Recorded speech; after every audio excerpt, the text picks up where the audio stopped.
share your screen? I'm assuming you want to share your screen?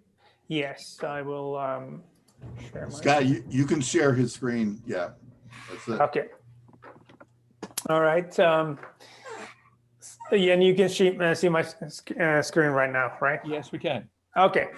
Okay, but now I just want to make sure technically we're ready. Mm-hmm. So our presentation tonight is Introduction to Kubernetes by Janne Pelkonen.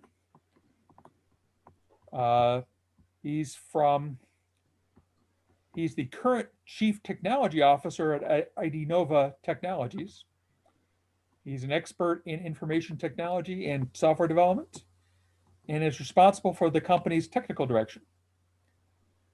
Prior to joining IdeaNova, Pelkonen worked for Proficient Inc., Advanced Graphical Applications, and Tel Labs. We've heard of Tel Labs.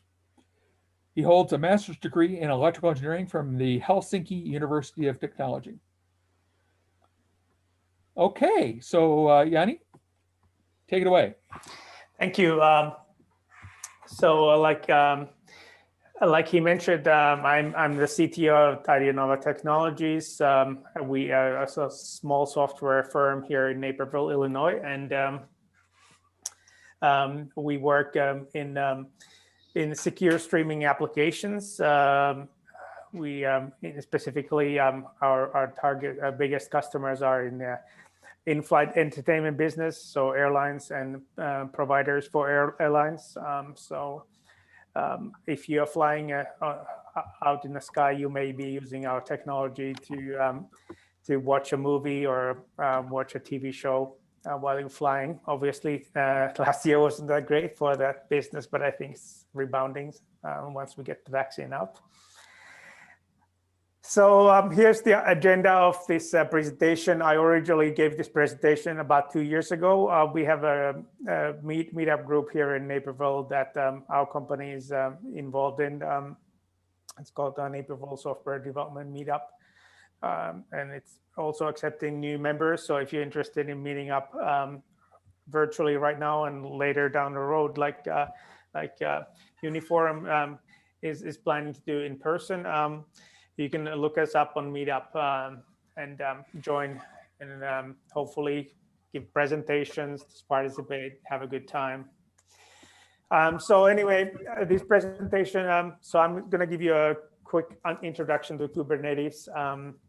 I'm not a expert level Kubernetes person, but I have used it enough that I feel I can give you this presentation. And I also have prepared like a demo that is available on GitHub. That we can go through it. It is something that you can pull down, and if you download the software that's required, you can run it on your own laptop or desktop or wherever, and you can kind of play with the technology, learn from it, and things like that. So. And you can always just shoot me an email or something. Ask if you have questions. Ask about the demo. And then I'm showing discussing about the case study, one of our first Kubernetes use cases that we had back in the day in about 2018 timeframe now, and that's the introduction. So overview of Kubernetes, and this may be probably something that some people already are aware of, but I would think that it's an open source system for deploying and scaling and managing containerized applications. So containerized application is something that runs within a container. If that term is not familiar to you, it is a way of kind of isolating a process and its dependencies in a way that you can be kind of fairly certain that the application is not impacting its environment, and also not impacted by the environment. So things like DLL hell from the old days are not impacting. You can be isolated from port conflicts, for instance, and things like that. So it gives you a lot of benefits of virtualization and running a virtual machine, but without the overhead of virtualization, because you are not running virtualizing a whole computer. You're just isolating the process from the outside environment. And Kubernetes specifically then is something that allows you to run these applications and kind of schedule them into multiple computers at the same time. These computers are collectively called as a cluster of computers. It is kind of like the operating system. When you launch a program in a typical modern operating system, you don't really care like which memory banks it's actually physically using or things like that. It's the operating system is handling all of that. So Kubernetes is kind of the same way. It's taking your container, figuring out where the space is to run it, and it's going to run it. So originally developed, it was developed by Google, and Google has a long history of running applications inside of a container. Well before Docker, they were already kind of like working on that technology, and obviously the whole containerization technology dates back to a long time. But we're specifically talking about running containers on Linux. And so Google still has these internal systems called Borg that they run their own applications, and then they developed a newer version called Omega, and that I don't know if that ever went to production, but from there they kind of took some of the ideas and they wrote this system Kubernetes specifically to be running their cloud platform. So and they rewrote it from scratch, open sourced it and released it in 2014, and it hit 1.0 release in 2015. And so Kubernetes is vendor neutral.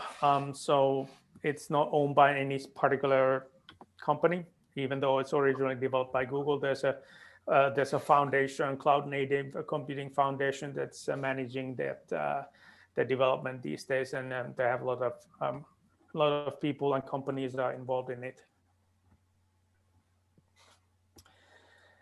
So here is my attempt to kind of like describe this Kubernetes architecture.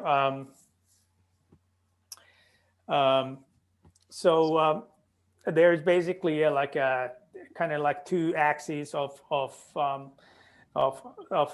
in the system. And there's the control plane and the data plane. So so control plane is everything that's kind of running. It's executing the commands and managing the running application, and data plane is then handling the side that actually serves the business data to the workloads. And how this is handled is there is like a master node, one or more master nodes. So you can have one master node like in my demo, or you can have highly available master system where you have multiple master nodes, and then you can withstand the outage of the master node, physical master nodes or virtual master nodes, and you can still stay in business like that. What the master node has is something called API server, and the API server is kind of accepting commands from the outside. So there's this command line tool called kubectl or kubectl. I've heard many pronunciations. So this kubectl, you can send commands, for instance, asking you to create something in a system, and the API server then updates the system configuration so that your command has been recorded. So how this works under the covers is it is eventually consistent. So it will, when you send it command, it just basically gets recorded in the database that this is now the new desired state of the system. And then there are various controllers that will look at the desired configuration, compare that to the actual configuration of the system, and make the necessary modifications. So, and then eventually the running system will look like the desired system. But there are no like guarantees that, okay, I just ran this command and I'm expecting the system to look like that. It just will happen eventually. And that's for scalability purposes. So asynchronous operation typically scales a lot better than synchronous. So that's why the system is architected like that. So the API server talks to a database called etcd. It's like a key value store that contains the configuration information and all the other data that's required to be persisted. And then there are other components. I just have a couple listed out here. There's something called scheduler, and the scheduler is responsible for kind of like scheduling the workloads into the nodes. So, and I will expand on that when I talk about those nodes. And then there's a controller manager that manages the controllers. So there can be multiple controllers in a system that manage a specific thing, and those controllers are managed by the controller manager. So if we want to go onto the node side, the node is kind of managed by a component called kubelet, and this kubelet then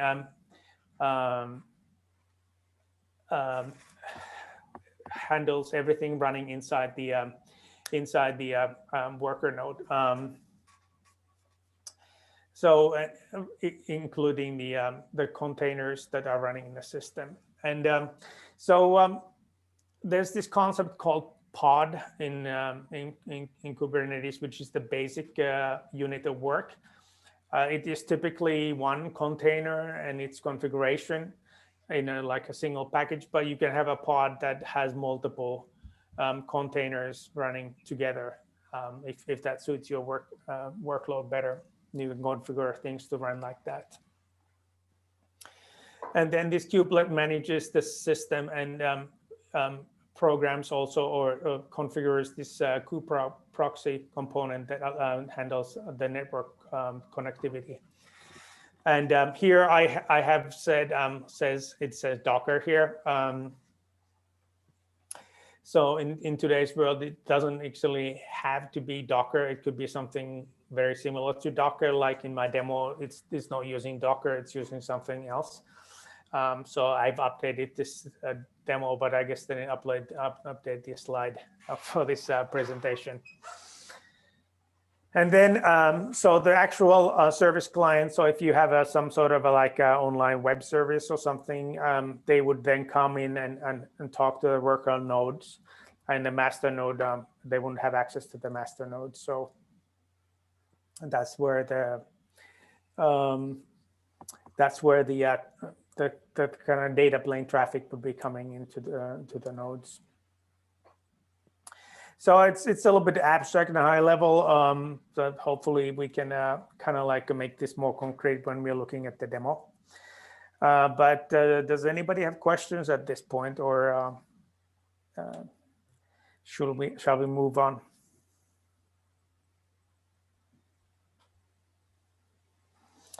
I guess we can go on. Okay, let's go on.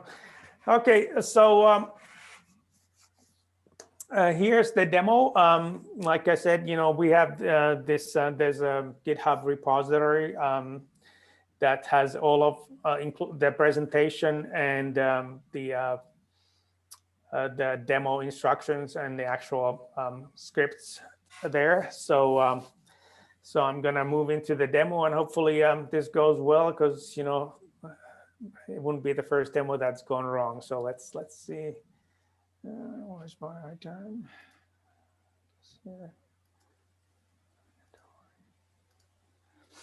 Let's go here. Okay. So and I'm. By the way, can everybody see this screen? See my screen, or should I make this bigger? Why don't you make it a little bigger? Yeah, let's make it a little bit bigger. All right, and I have this little script here.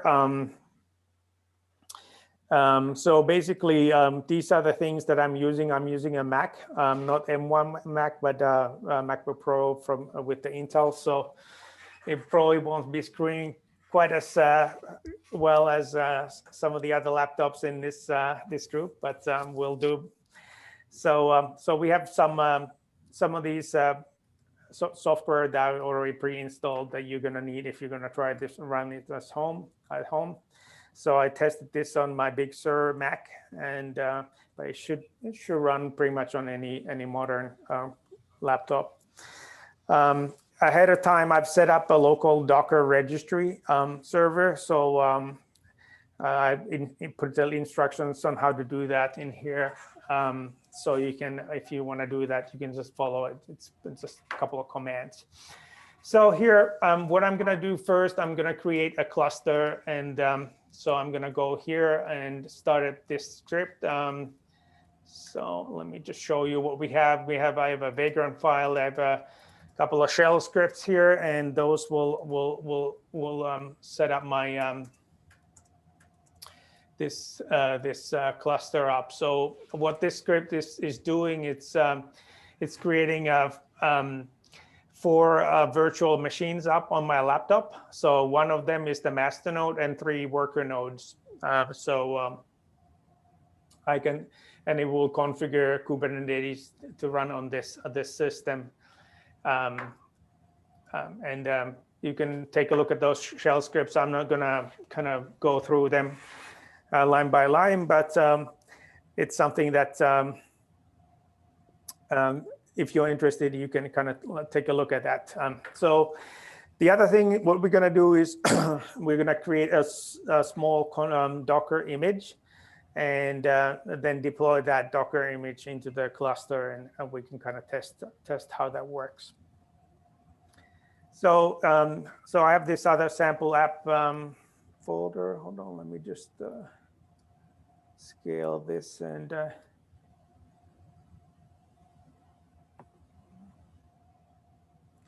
there.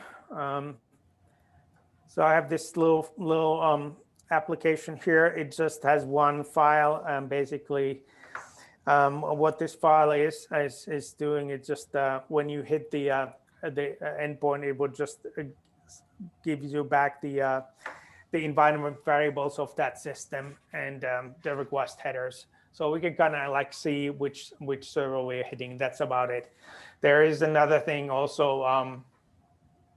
There's a health check URL that Kubernetes can internally check to see if my pod is running, and you can configure this health check URL to run so that it can detect if your service has keeled over, it no longer routes traffic to it, and you may restart it. So things like that. So, I'm going to show you this. This is kind of like a sample on how to configure Kubernetes. So they use this market language called YAML, and with this YAML, I can create objects in the system. So there's this boilerplate API version, and I'm creating a namespace here in Kubernetes. And namespace is something that allows you to kind of separate your configuration from everything else that might be running on that same cluster, and you can also use that to secure the area in the. So basically, you can give certain people or applications service accounts for those applications. You can give them permissions based on the namespace. So depending on the namespace, you have different permissions. Then what we're going to do is create a deployment, and deployment is just a way of kind of taking the pod concept and giving a little bit more metadata. And one of the important things here is that we can say replicas equals 3 here, and that means that we're going to have 3 pods running. So that's going to give us an opportunity to scale and also safeguard for failure, so that if one of these application instances or containers goes down, we still have 2 serving traffic while the third one is being updated. And then we specify here the container information. You can have kind of like image URL. Like I said, I'm using a local Docker registry. So this image specification may look a little weird, but that just means that we are pulling this image from this location. And I'm specifying the containers port here, and then also I am specifying this health URL here. So it's health with a Z. And then this means that the system will start polling my server after 3 seconds, and then every 3 seconds after that, it'll check that my container is still running. And then this service concept is something that allows us to kind of like pull this together and allow outside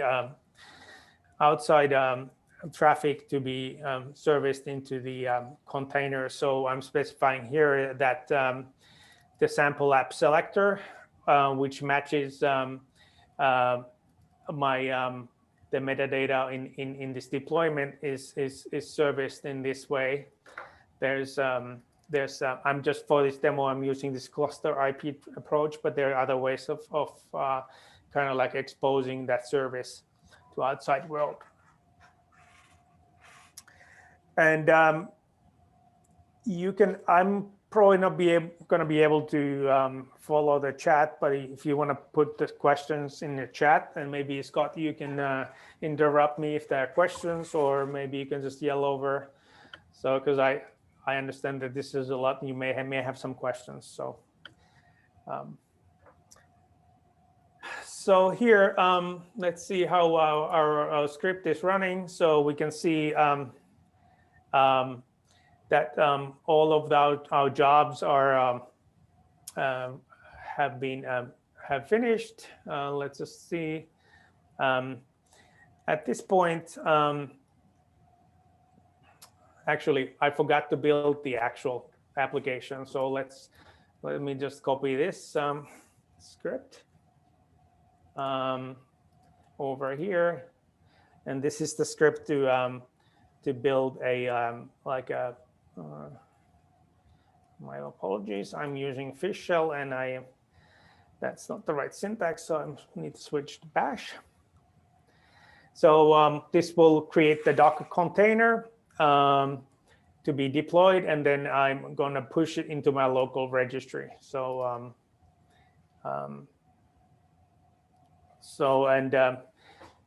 I practiced this demo, so that's why everything is already there that I just overwrote. But anyway, so now we have in this in the local registry, we have the this application as a container, and then we're going to go here and look at the next steps. So then there's this. So in order for me to kind of like use this Kubernetes my local cluster, I need to get this this file called kubeconfig installed in my local system. So and it is in this folder in temp kubeconfig. Sorry, temp.kubeconfig. So I can just quickly show what it looks like. It just gives a little bit of information about the cluster. Has some certificate data here, so that this allows me to authenticate myself to the cluster and allow me to run some commands there. So, and I'm gonna what I'm going to do here is copy it into my system, and in that system I can then run the kubectl or other commands, and it automatically can authenticate into this system and know where to go. So then I'm starting this tool called Octant. It is this like a nice tool that runs on your local system and produces this nice web page that allows you to kind of see the overview of the system. So I can see that yeah, this is my cluster, and here are all the namespaces currently in the system. So there's a default namespace where everything goes by default, but like I showed when we deploy our application, it creates its own namespace, which is like a best practice. So here I can see that there's 4 nodes. Like I said, there's 1 master node and 3 workers, and you can see that these were just created so 4 minutes ago, and then 3 minutes ago the others when they actually joined the system. Okay, so what I'm going to do is I'm going to go run this deployment script. Actually, one thing for what I'm going to also do is run this command called kubectl proxy. Actually, I probably already have one running. So let me kill the old one first. Okay, and now it's running in the background, and that allows me to, from my local computer, run the service using a special URL. It just proxies all the traffic into the cluster. And then I'm going to deploy the application into the cluster using the script. And actually, in here. So what I'm going to do is I'm already in this folder. So I'm just going to run it from the local, and this is going to go ahead and create the new components. So in this actually here, so I'm going to go here, and we can see that there's the kube intro new workspace, and we have 3 pods, like we specified in that deployment script. And and then I can go ahead and hit that URL, and hopefully our application will return the information. So let me kind of expand this so it's more readable. So it's just spitting out all the environment and configuration and the headers that I sent. And I can, one of the things that you can see that this is the host name that the container has internally. And if I refresh it, it occasionally changes into a different host name, because we have those 3 different replicas that have different host names. And we can go here and look at our pods, and you can see that these names are, okay, actually here too. Oop, it's kind of like a little too far. You can see that we have these 3 different pods here. So, like I said, I can go here and look at this deployment, and it gives you all sorts of information. I can go and look at the pods, and you can see that the scheduler scheduled them, all these 3 different pods, into a different worker nodes. But if I delete this, manually delete a pod, and then it's going to delete that pod and create a new worker node, a worker pod or new pod. We see that it actually, this time, it chose to create a second one in this worker node. So, and it automatically creates, make sure, because I told it I want 3 replicas. So if one of them is destroyed or something happens to it, it will automatically create a new one. But then I can go into this deployment, and then I can run this from the command line, or can use this edit tool here, and I can say, actually, I just want only one replica. And now my replica count is here 1, and then we can go here and you can see that these two are in this orange, this yellow color here. They're being destroyed, and only one of them is up and running. But then I decide, okay, well, no, this is not good. I can go back and edit the deployment again. And I can say, let's say 5 this time. So I can go ahead and say, okay, I want 5 now. And you can see that I have already, before I can even check it, I already have these five different replicas running. So that's kind of like the like a simple demo of the Kubernetes system and its capabilities. Any questions about this demo before I go back to the presentation? So is all of this available to be pulled down from your hub? Yes, the GitHub repo has this the demo instructions and the scripts and the Vagrant file, and you just have to kind of follow and install some of these utilities that you need to set it up, like VirtualBox for running the virtual machines. All of these can be, if you're a Mac user, you can use the brew command or some other way of getting them. I'm sure, I think Windows has something like Chocolate or something that probably does the same thing. So, yeah. Okay, let's go back to the presentation then. So this is our experience. So in our company, we deploy all of our server software pretty much is deployed as Docker containers with there's some special cases, but pretty much everything these days is a Docker container.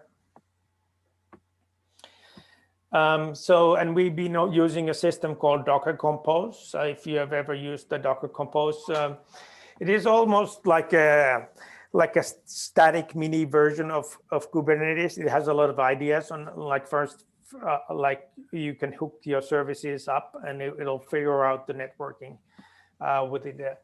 within the system. It'll figure out the ports and things like that. So it's kind of like a small scale Kubernetes, very bare bones compared to actual Kubernetes. Kubernetes is so huge these days that it's so many features. There's so many tie-ins into different applications, different data cloud platforms and things like that. So when it came down to this is, like I said, originally 2018. So when we were looking at some cloud, running out some of our work in the cloud, we're kind of looking at what can we do, and for Kubernetes, it was like we looked into this vendor independence. We are AWS users, but it may not always be the case. We're a small company, and sometimes there might be some vendor issues, like they might change the pricing to be really non-competitive and things like that. So we want to be flexible. So that was a big plus for us. We also saw the industry momentum is a big thing. Everybody, it's kind of like the Linux of the cloud these days. If you are running something inside container, you're probably running it with Kubernetes. But there was, especially at that time when we originally started, it was some things were a little bit rough and around the edges still. So it was maybe a little bit more complicated than some of the kind of like vendor provided systems out there. So one of the case studies that I want to highlight here is we have a system cloud packager, and what this does is it takes some content and we package it for our application for our customers. So For instance, if you are an airline and you want to refresh your catalog of airline content, what usually happens, there's a secure methods of where you can get the content from Hollywood studios, new movies, things like that. And then it needs to be DRM encrypted so that the people watching the movie can only watch it, but they can't really steal it. So where this comes to play is we get a big batch of content, and these easily multi-gigabyte files that we need to go ahead and process in the system. So so this flexibility that Kubernetes gives us, it's a big big help here, because we can just run the workload in a cloud, rent as much compute that we need, and then we can scale it down when we no longer need it. So in our case, we had this kind of flow that we get the content. It's coming into an inbound bucket, and we have a Lambda function that looks at the incoming messages, because Amazon Lambda function can get triggered by an activity in the S3 bucket. And so then it creates a job in a cluster, and job is like a something that in Kubernetes, job is a kind of a pod that starts up, does something, and then finishes. And Kubernetes makes sure it finishes successfully. If it fails, it restarts it. So it gives you this control function that's pretty nice. And then inside the packager pod, we copy the content from the inbound bucket. We run the packager, which is something that we had been, it's technology we've had a long time. So we just have using it in this fashion. And then we take the output and put it into another outbound S3 bucket. And that's basically the simple workflow. So using Kubernetes here, it was pretty simple, and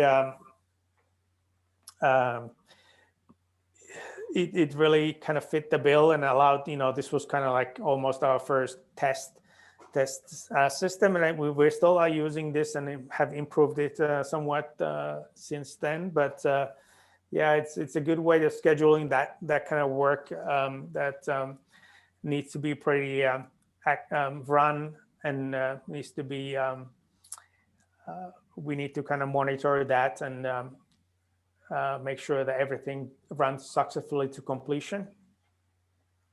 And at the same time, it scales easily, and then we can kind of like turn it off when we don't need it as much, so that we don't incur those costs.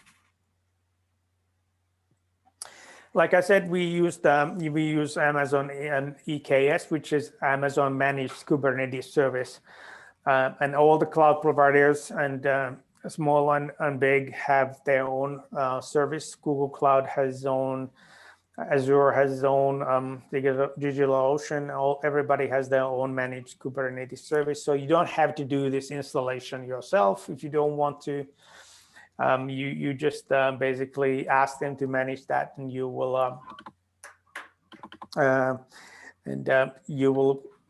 don't have to have the hassle of setting everything up. So in the EKS case, Amazon manages the master nodes, but your worker nodes are your responsibility. So so that means that if I know I need to choose the right EC2 instance type and things like that, and so it's not completely automated, but that gives you a lot of flexibility. But I personally found it, at least at the time, it was not trivial. I think there's a networking issue that it's pretty hard to set up, or at least when you're first learning this technology. There's so many kind of layers of networking. So it really pays off to kind of try to figure it out and keeps everything simple, so that you don't trip over your own feet.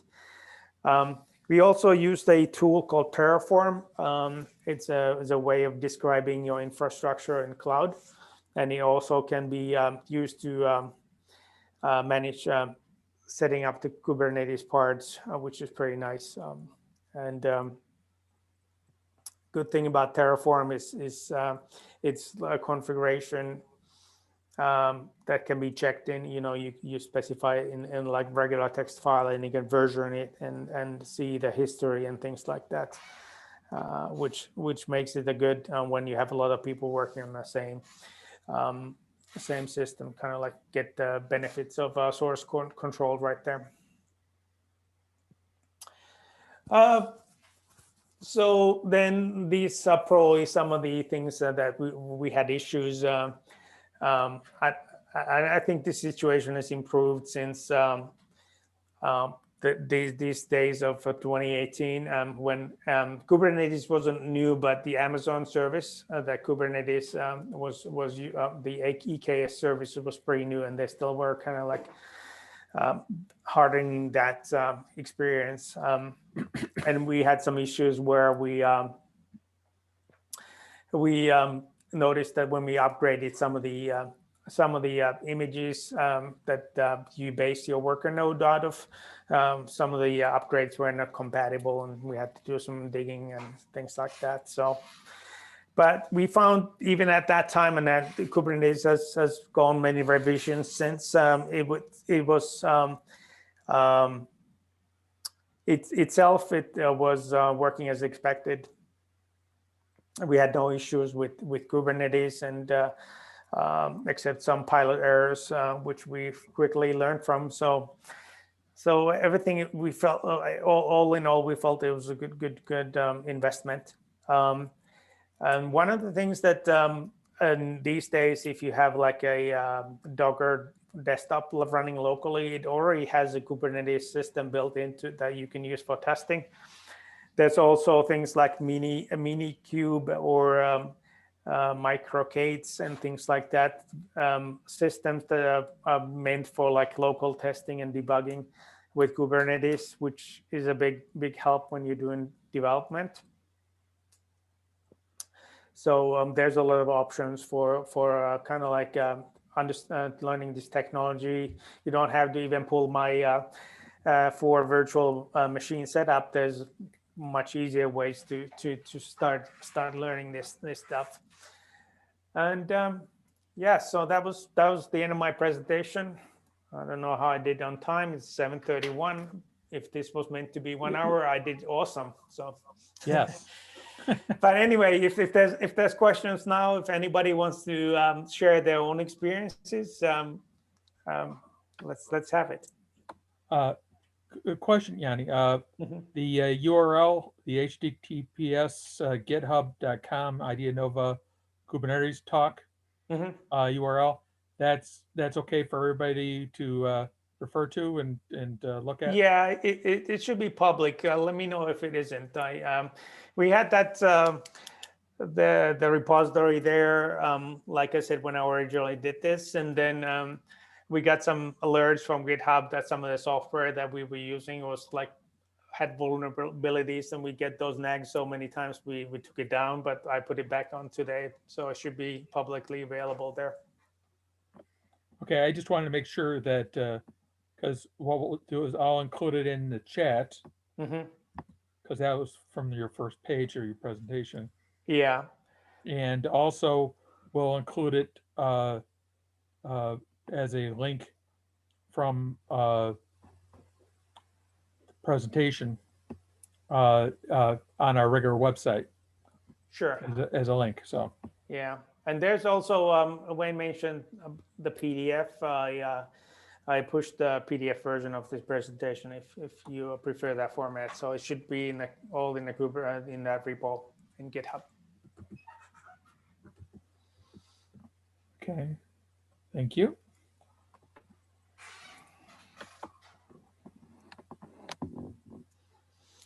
So is there anybody else who's been working with Kubernetes here and wants to share their experiences? I'm just starting my process of learning it because our version 2 product's based on it. I've got a lot of experience with Docker Compose and Docker and containers, just haven't used Kubernetes. Yeah, I think that's a big help. At least I found it, that background. I felt that it made it easier to understand the concepts pretty quick. But the details are very different, but yeah, that's helpful.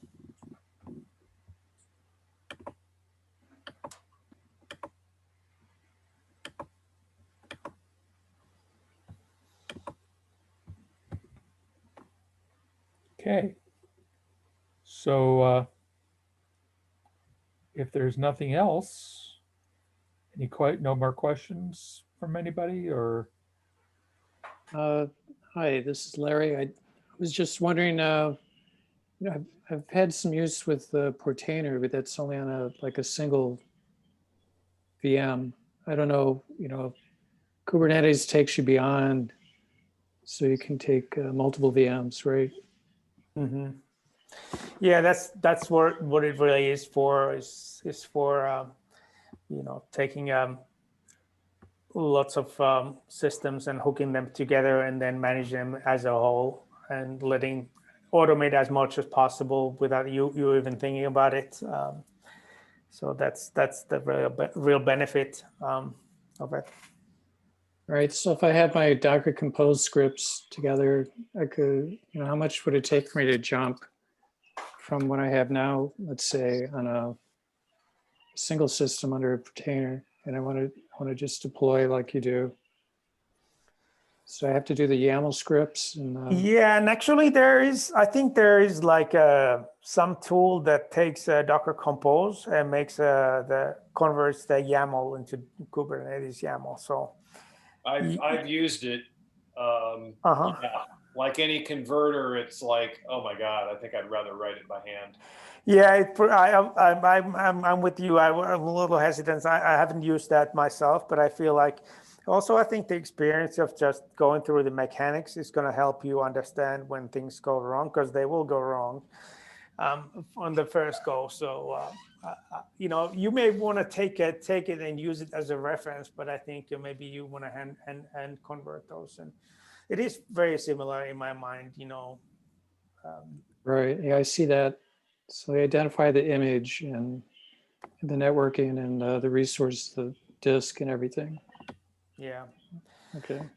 And one thing that I didn't really mention there, so originally everything was pretty much stateless running in Kubernetes. Like in my application, there's no real local state, but there is, as far as I know, haven't really delved into that much, but there is a way of running like stateful workloads like databases and have that be kind of like managed for you so that you don't lose the attached storage. So it is possible to run a database inside a container, have the system managed for you, but I don't have those details. Thanks.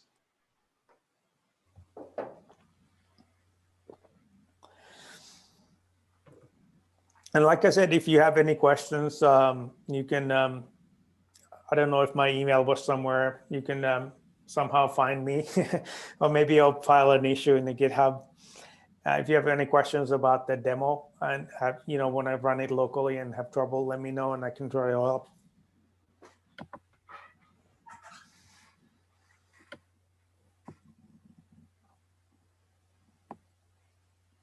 If you want, you can put your email address in the chat. Sure.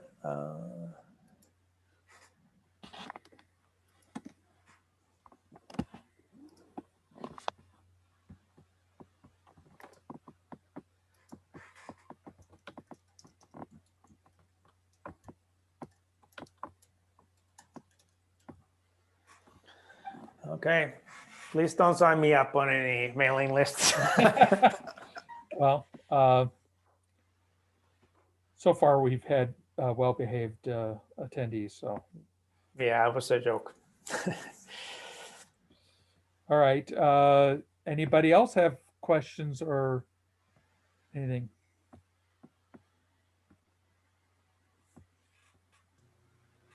You're running off Amazon Web Services. I was just wondering, you talked about the cost. You're probably running this on a pretty big corporate scale. What type of cost are you talking about here, roughly? You basically pay about what you use. If you're comparing this to an EC2, because that's where the worker nodes would be. So you pay exactly, for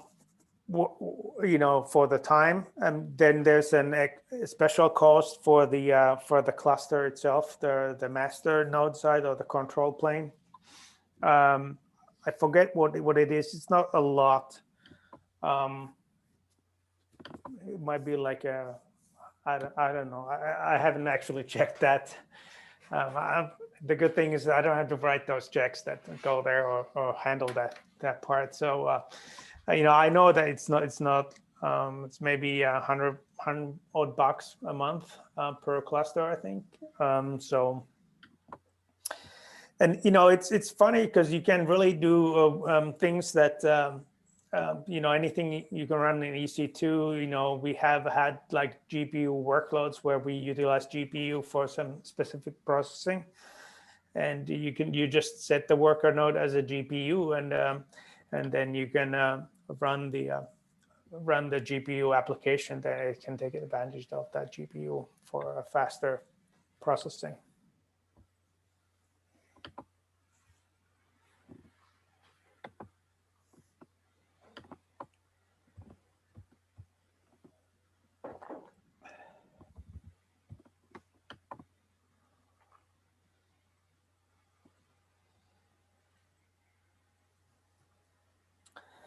Okay, I think that might be the questions, right? So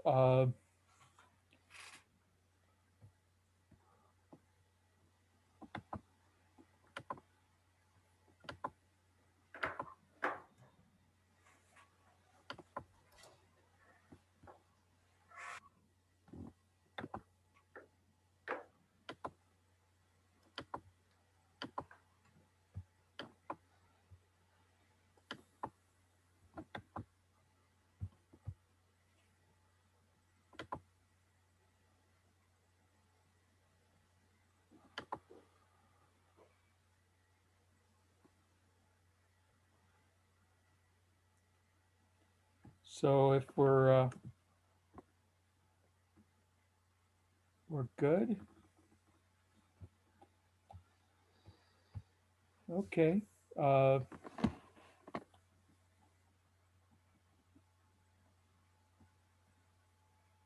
If there's nothing else, then we do have a presentation scheduled for next month